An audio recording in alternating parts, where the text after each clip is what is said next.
It's my pleasure to welcome you here to the Clark Howard Show. You know, our mission is to empower you with advice and information that helps you make better financial decisions in your life. And we all make mistakes, don't we? Amen. And we're human. Today, I get the opportunity to hear just how human I am in today's Clark Stinks segment. And later, something that stinks for all of us is how energy prices are going up for our homes, our apartments, all the rest. The reason behind it may leave you really annoyed. But now it's time to hear how I annoyed you in today's Clark Stinks. I should have never encouraged you to speak. You must think I'm pretty stupid. You should be ashamed of yourself. Well, maybe I'm wrong. Maybe I'm wrong. Maybe you're right, pal. All right. Clark doesn't totally stink, but he's smelling like my laundry after I forget to throw it in the dryer right away. That's I hate a bad that. smell, It's isn't the it? worst. I hate it when I do that. In a recent episode, he talked about how people can get an MRI done at a standalone facility and then have any hospital read the scan. I am a licensed MRI technologist and want to say that this is not totally true. While the standalone facility can make a CD with the scans on it, not all scans are created equal. A hospital may not be willing to read scans from an outside facility for a number of reasons. One of the most common reasons is the scans performed may or may not be done to the same standards, and different scan types and angles may be used altogether. This can make for a conundrum for the reading radiologist because of the sue-happy environment we live in. The radiologist could read the scans, but they are the ones assuming liability. I have nothing against standalone clinics, but sadly, that is the way things are. Thank you to Clark, Christa, and the rest of the team for all you do. I listen every morning. Brandon. Brandon, thank you.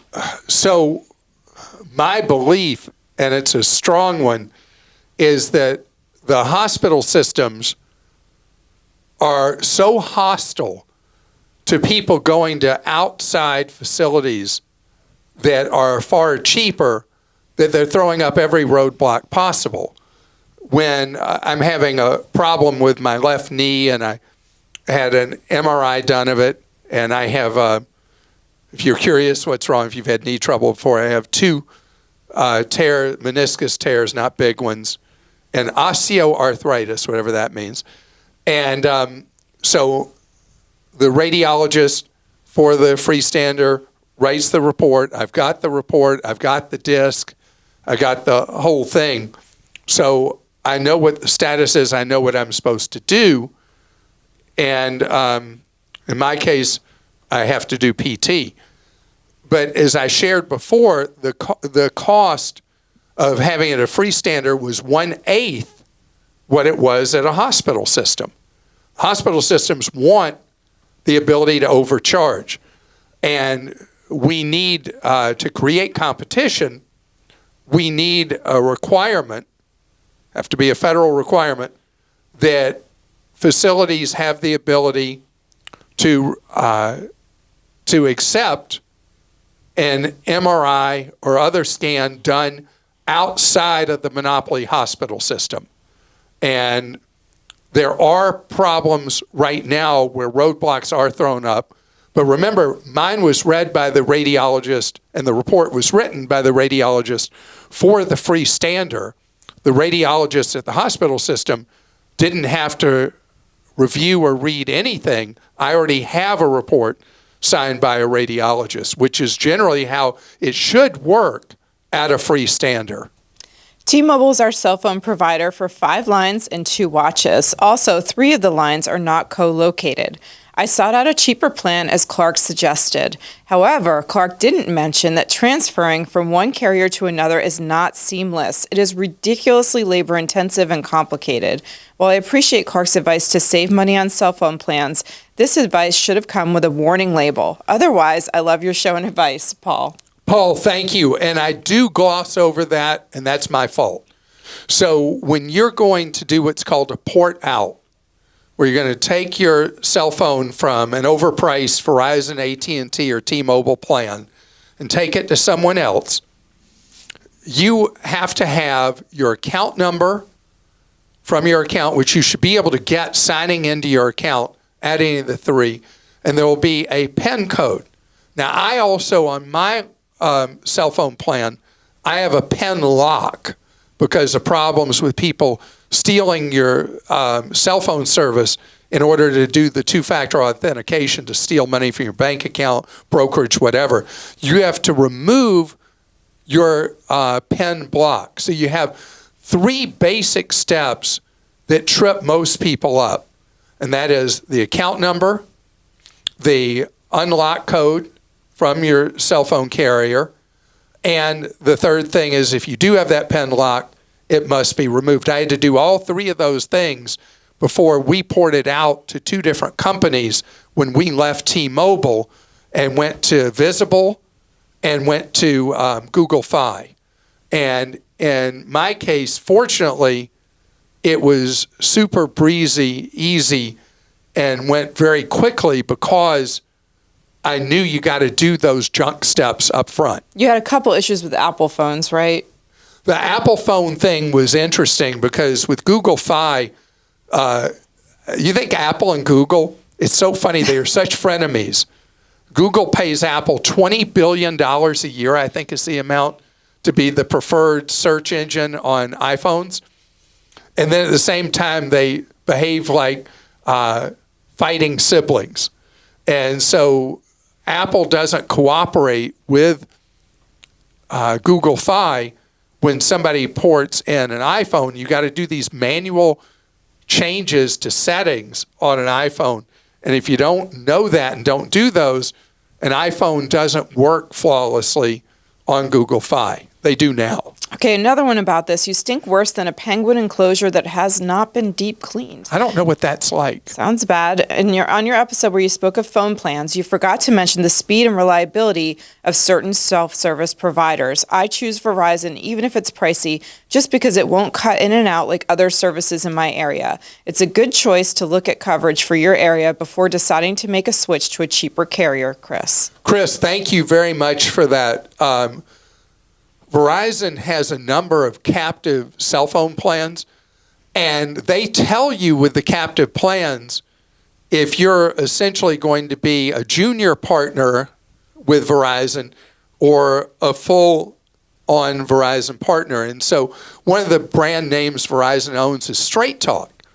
And so with Straight Talk, they have different tiers, and the top tier gives you the same exact service and access to Verizon's network as you have when you're on Verizon. They disclose that, which means the others do make you a junior partner. If you're with Visible, they have a plan where you're treated like a senior partner with Verizon, another where you're a junior partner. You can guess which is more expensive. So your point is perfectly valid that with cell phone companies, you want to know what kind of speeds you're going to have, what kind of prioritization you're going to have, which are the two big things you're referring to that you feel more comfortable with and have had better results by staying with Papa Verizon instead of one of their junior children. You talk about the big bad hospital monopolies and lack of price transparency and how they gouge us consumers. However, you did not tell the whole story. Government insurance such as Medicare and in California Medi-Cal don't pay much and often underpay the actual cost of the service. So what are hospitals supposed to do? This dynamic makes us private insurance holders with PPO-like plans a prime target for large bills. We end up subsidizing everything that the government insurance is not properly paying for. So the blame is not just the hospitals, but also a problem regarding government insurance. I live in an area of California where over half the people are insured through the state's Medi-Cal program. You add Medicare insured people to that, and you have the hospital serving perhaps over 75% of its patients with insurance that isn't paying them adequately for their work. Also, you said hospitals are supposed to offer charitable care based on the grants they received. It seems to me that treating such a large number with government insurance meets the charitable obligation. Thank you for all you do. Glad you're enjoying more time in retirement, but I already missed the extra shows. David. David, thank you very much for the last thing you said. So I'm doing 3 episodes a week instead of 5, and we picked up one each week. We're doing with Ask an Advisor. And so we're giving you 4 instead of 5, but I think the 4th is so great that it's almost like we're at 4.5 instead of 5. And I'm really enjoying having more free time in my life. So thank you for that. And I appreciate everything you said. You are completely right on Medi-Cal, which is the equivalent of Medicaid in other states. The hospital reimbursements and doctor reimbursements for Medicaid and also for Medi-Cal, those are for people that are low income, qualify potentially for government-provided health care that is different than what you have through Medicare. And Medicare reimbursements are much, much higher than Medi-Cal or Medicaid. So there's a cross-subsidy that happens. Those of us who have insurance, traditional insurance, are subsidizing the running of doctors' offices and medical facilities and hospitals because the reimbursements, especially for Medicaid, are so low that facilities and doctors lose money on every single patient they see. So what you said is true. I'm not sure if this is a Clark stinks or a Mike stinks, but I've heard Clark say multiple times in recent weeks that you only have 60 days to dispute credit card charges, even if they're fraudulent. I thought the 60 days didn't apply in cases of fraud. Did that change, or have I always been mistaken, Mike? So, Mike, 60-day rule is one of the oddest things that exists. So, if you get a statement and you don't look at it, and there's a fraudulent charge on there, and you notice on the 61st day, you have lost the legal right to dispute those charges. And so some credit card companies are really accommodating on it, others are not. Let's take an example. This could also be potentially a charge on something that appears on your checking account. If you don't notice month after month after month, and then you dispute, only the last 60 days you generally will be given the right to dispute. So the 60-day rule is a real thing, but there are situations that are not involving fraud, such as if a supplier goes bust, that a credit card company may give you flexibility well beyond 60 days to dispute a charge. May is the key word. Clark got a bit stinky in talking about public Wi-Fi. There's nothing wrong with connecting to public Wi-Fi if you're protected. If you travel a lot, you should have your own VPN. Google provides one free on Pixel phones that can be installed on laptops. Also, Proton, same folks as Proton Mail Clark talks about, who has a free offering, and also Norse and Mullvad has some safe alternatives. Yep, Mullvad. A subscription is generally low cost and worth the investment to protect yourself outside of your home Wi-Fi. Clark was right about connecting to public Wi-Fi directly, but VPN is a better alternative than a hotspot. Todd, thank you for that. And the VPN thing is potentially a great solution. In my TV work, I do a lot of interviews with data specialists, and they all go on and on and on about using what they call a trusted VPN. You have to be very cautious who you use as a VPN that you're not paying for. And taking time to read reviews of VPNs in one of the tech sources is a really good idea before you select one. But yes, a VPN gives you a good VPN gives you a wonderful layer of protection. Clark doesn't stink, but he gets an incomplete on his answer involving WinCo. I love WinCo, but they only accept debit cards, checks, or cash, no credit cards. Just want to be sure people don't get surprised or embarrassed at the checkout. You also have to bag your own groceries, which is no big deal for me, but it might be for some people. Christine. Okay, Christine, this is so funny. From when I talked about WinCo Foods on the podcast, I've had at least half a dozen people come up to me and want to tell their WinCo Foods stories. And WinCo is in a limited number of states in the West, in the mountain states and on the West Coast. And they're a really different, unique kind of supermarket, 100% employee owned. I love WinCo Foods, but I love Aldi. I love Lidl. There are people who don't like supermarkets that have all kinds of unusual things about them. And WinCo, I should have mentioned, doesn't take credit cards, but it is a great experience. Clark, you're as pungent as ever with that IRS direct file recommendation. I excitedly rushed off to take advantage of it, only to read the fine print and find out that if you contribute to an IRA, you're out of luck. For shame. I thought you were the man from Roth. All kidding aside, it turns out you also can't use it if you need to itemize deductions. Oh well, I guess it's better to fully fund our IRA accounts than save a few bucks on tax prep software. Hope springs eternal that one day I'll be able to use direct file. Eric, yeah, direct file is a growing product now, serves, I think, 2/3 or 3/4 of the nation's population. Only half the states, but they account for a huge percent of the nation's population. And it's the system they've used everywhere else in the developed world for, I don't even know how many decades. And it's where the IRS already has all your 1099s, W-2s, all that. It's only for simple tax returns. It is crazy quick, and it's free. Now, the other IRS program, Free File, you may or may not qualify for, where you're using third-party tax preparation software for free. So Direct File only covers, I think it's 35% of taxpayers have a return simple enough to use Direct File.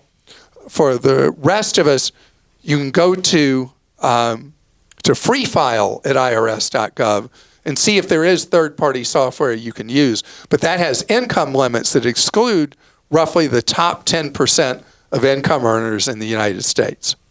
I'll squeeze in one more. I'm agitated. Clark suggested to a listener that a background check fee be charged to home rental applicants. Excuse me? Clark Howard, the consumer advocate? Whenever I see an application fee, I don't apply. And I live in Hawaii, where housing is extremely tight.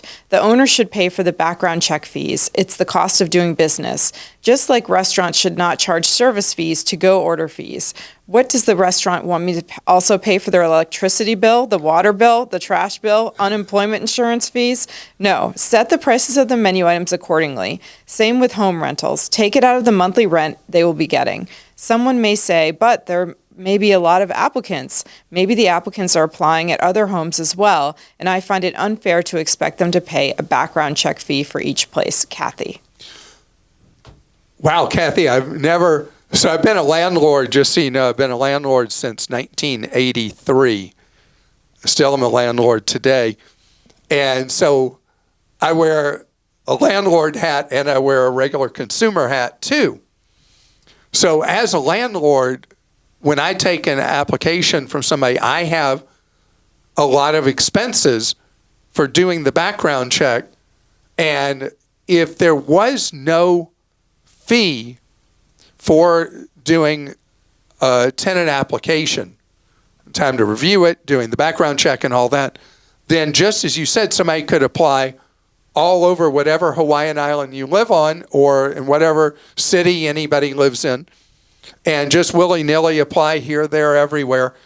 And every one of those places will have costs that they incur when you may not have been a serious applicant. So I do think, Kathy, what would be better is if there were a central source you could apply, pay one fee, and then whatever apartment complex you were looking at living would have access. You would give them an authorization code, and they would be able to check the background check that you've already paid for the one time. To me, that would be a fair compromise, because it is kind of goofy that you have to pay the fee for the same kind of background check over and over and over again. I would see that as a reasonable solution. And I want to thank all of you for taking the time today to post your Clark Stinks. It helps me. I learn from you. We all learn from each other, and it expands my knowledge base, and I'm able to give better advice based on your feedback, which I appreciate so very much. If you want to post to Clark Stinks, go to clark.com/Clark Stinks. Coming up ahead, we're going to talk about something else that stinks, and that is the shocker people are having with their home energy bills. We got to talk this through. You know, much of the country, I forget how many, it was 120 million of the 350 million people were in the belt that had that extremely, extremely cold winter weather with, in some places, record low temperatures that were as much as 40 degrees below normal for this time of year. And the next shock comes when the utility bills come in, and because the amount of energy consumption because of the cold weather was crazy off the charts. So those bills are going to be an absolute, complete, and total shock. If you know somebody who doesn't have the money to pay their bills, you know, for whatever comes in for their natural gas bill or their electricity bill or whatever because of the extreme winter cold, please let them know that in most states there are protections against shutoffs of heating during the winter months. Eventually, if you can't pay the bill, you'll be shut off, but not during winter. And what I recommend, if you have a loved one or a friend who can't pay the bill, that they need to contact the utility company that the bill is with and tell them. You just don't hide from the bill. You tell them you can't pay it right now. They may offer a payment plan. Who knows? It varies by state and by utility what they'll do. But the one thing, don't bury your head in the sand. So key. In some areas of the country, there's financial assistance for low-income individuals or the elderly who can't pay their heat bill. And so help that individual or help that family with an application for that assistance. That having been said, forgetting the unusual cold weather, or if we have an unusually hot summer in various places that boosts bills, the reality is historically in the United States, we've had extremely low power bills. And that's changing, and there's a special booster shot that's sending bills skyrocketing for consumers around the country, and that's this desire of the Silicon Valley crowd to build all these AI data centers all around the country. And they are sucking up so much power at these data centers that it's forcing utilities into a scramble to generate much more expensive power than what their plans had called for. And you and I are feeling the brunt of those increases as local communities try to get more jobs, want these data centers, and the high-paying jobs that they may have with them. And so there's a direct cost to you and me as consumers with all these data centers springing up around the country. And it means we're going to have to be really creative about what we do to lower our bills. One example I read about is something that has existed in very rare circumstances in the United States, but is very common outside the United States. It's when you build what's known as a passive house. And I read a story recently about in Massachusetts where a builder is having great success selling homes that are passive. What is a passive home? It's where it costs roughly 3 to 10% more to build the house, or the purchase price is 3 to 10% more. but the houses are so energy efficient that for the life cycle of that house, which let's say it's 80 years or whatever the life cycle we use for a house today, it has virtually zero utility bills.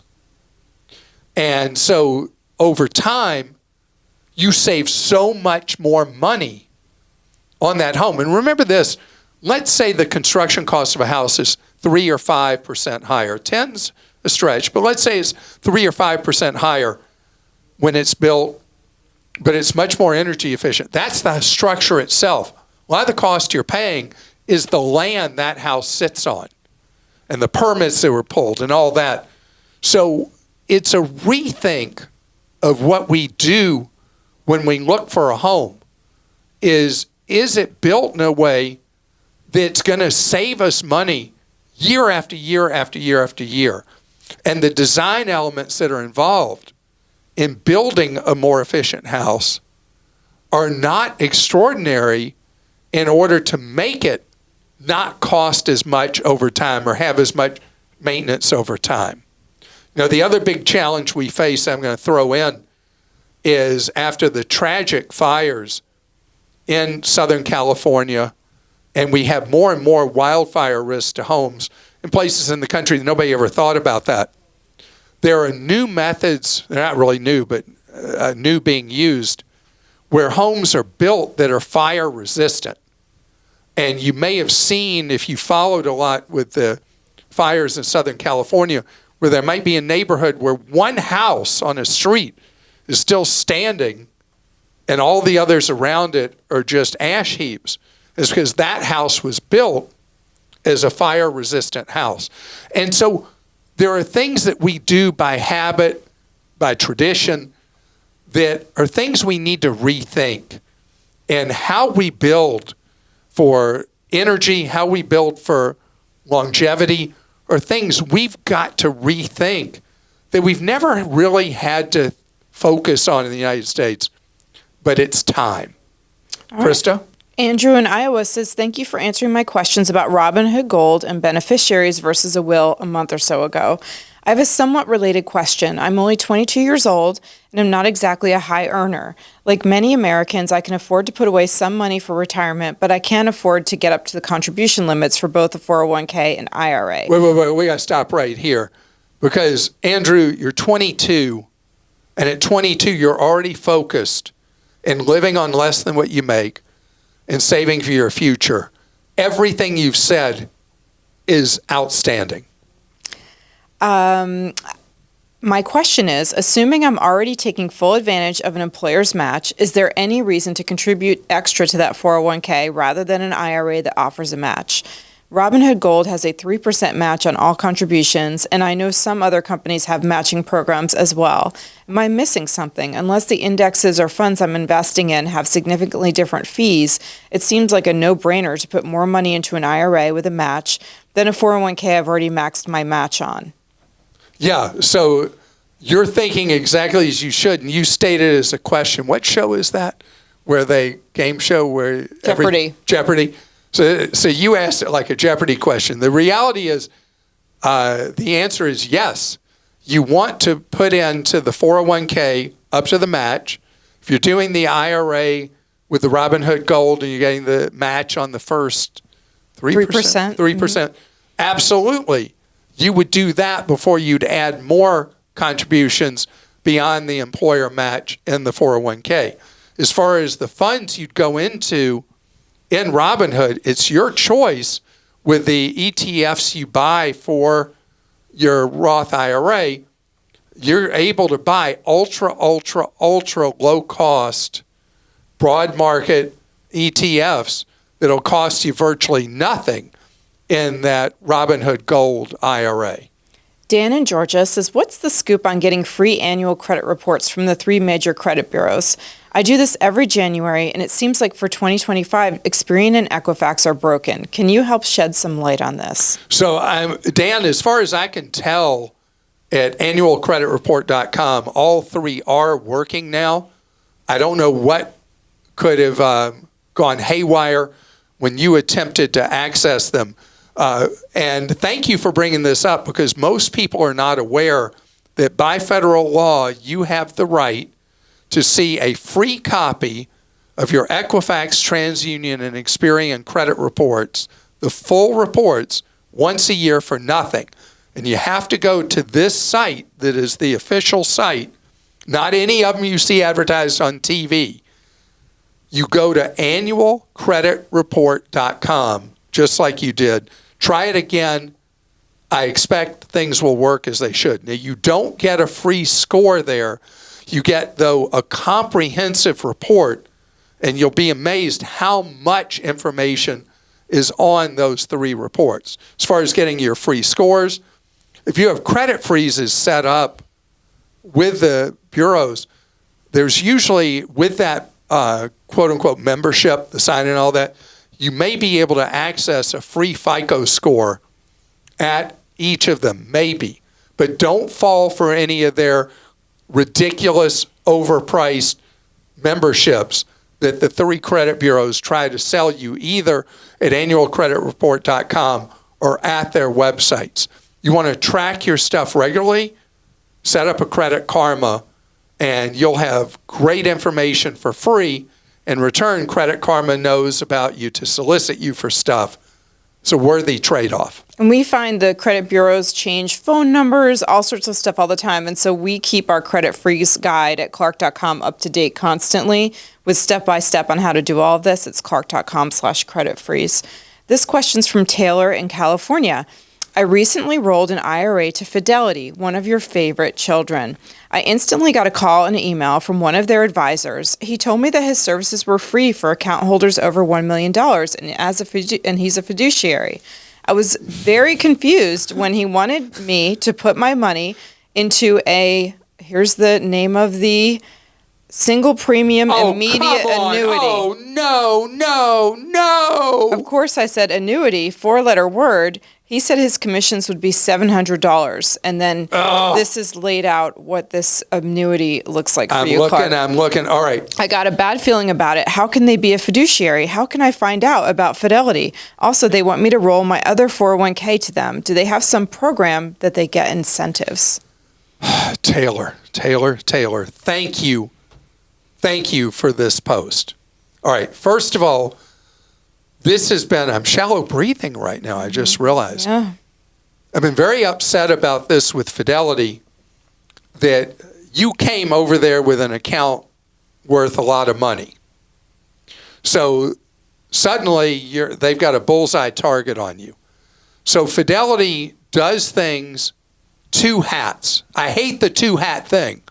There are things they do where they operate as in a fiduciary capacity. There are things they do that they're not a fiduciary, and the agreement they would have you sign for this piece of garbage annuity would have in it where you would be acknowledging in the contract that Fidelity was not operating as a fiduciary. Free? It's only free because they're not operating as a fiduciary in this case. The commission would be, oh my goodness, the commission would be way more than what they said. And this is very, very upsetting to me. I want to contrast this to what Vanguard does. So if you would move this money to Vanguard, Vanguard has PAS, Personal Advisory Services. They may be calling it something slightly different now. And they do operate fully under a fiduciary contract with you. What a fiduciary means, for anybody who's not familiar with that term, on our YouTube show or on the podcast, a fiduciary must do what is best for you, not what's best for them. Your interests are the only thing that matters, and they're legally obligated to do only what serves you. So with Vanguard, you pay a maximum of 0.30% per year, which is much lower than you typically pay for having a fiduciary financial planner. The amount of money you have, you would be assigned an individual fiduciary advisor who would work with you day after day, month after month, year after year, and would only put you in investments that are ones that have no commission and are ultra low cost. I'm very, very concerned, Taylor, because you're not the first person we've heard from. And plus, I talked about a news story about Fidelity doing the two hats. And I think it's a slippery slope. And I think Fidelity is doing really well as a company.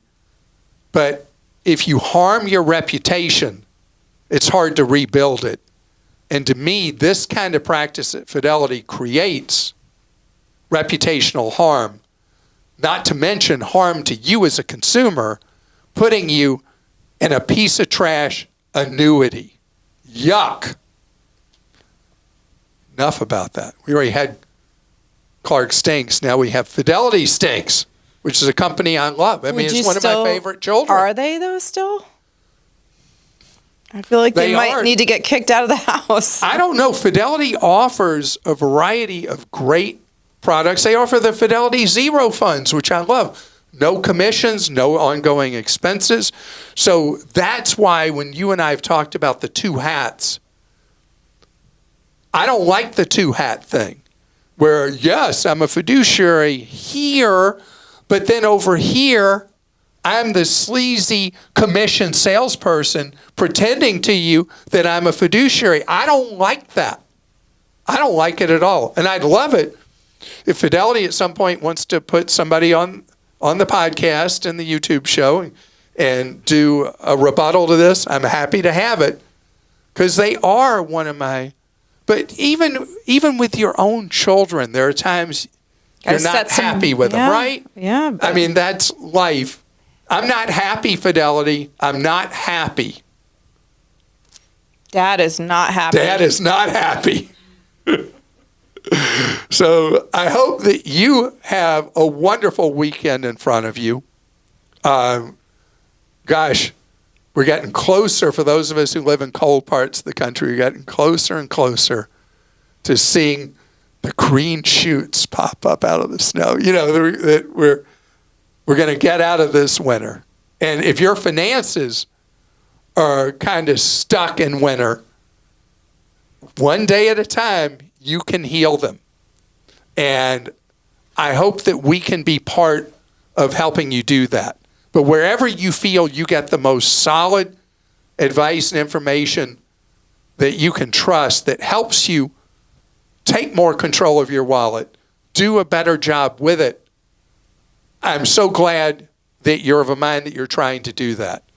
If you love what we do, know that we're here to serve you so many different ways on social media, with our free newsletters, with our websites. Our newsletters, you can see what we got available at clark.com/newsletters. Obviously, clark.com is one of our two websites, the other clarkdeals.com. And everything we're about is you learning ways to save more, spend less, and avoid getting ripped off. And we'll see you next Monday, and have that wonderful weekend.